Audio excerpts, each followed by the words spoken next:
Dans cette vidéo, nous démontrons pourquoi l'axiome toute partie non vide de n admet un minimum permet de démontrer le principe de récurrence.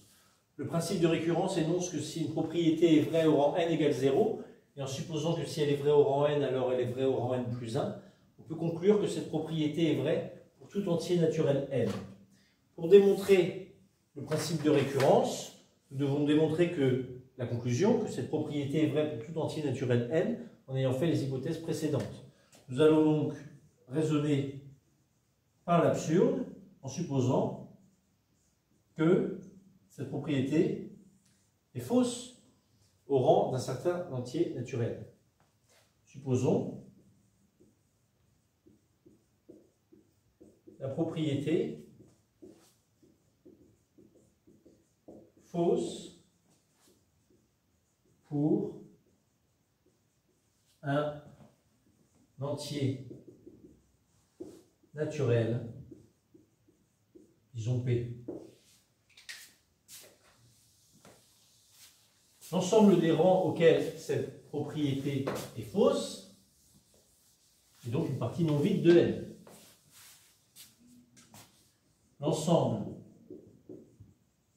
des rangs auxquels cette propriété est fausse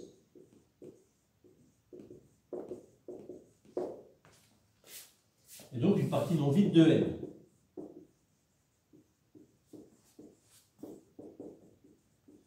Donc, d'après l'axiome précédent ici, on met un minimum.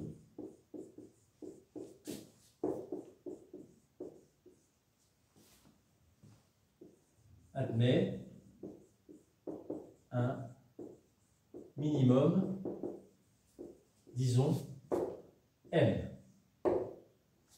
La propriété est fausse au rang m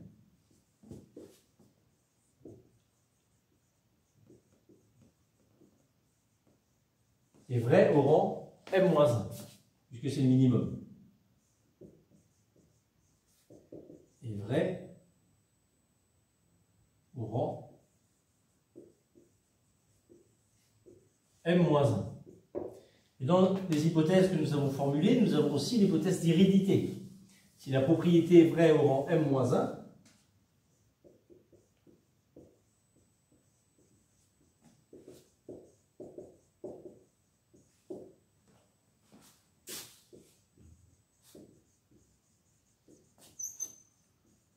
alors elle l'est.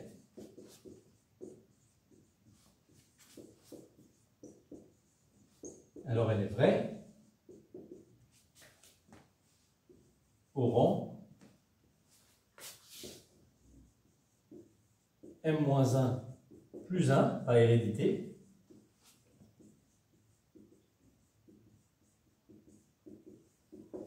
C'est-à-dire au rang m.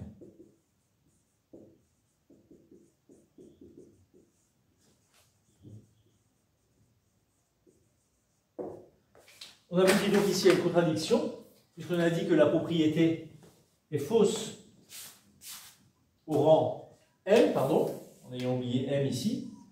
Elle est fausse au rang m. Et nous aboutissons également au fait qu'elle est vraie au rang m-1 plus 1, c'est-à-dire au rang m. On aboutit donc à une contradiction.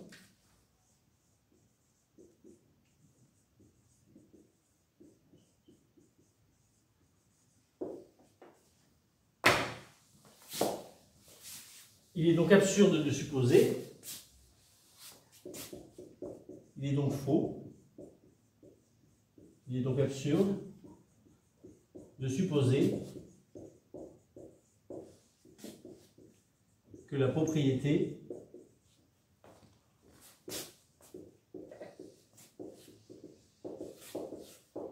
est fausse à un certain rang.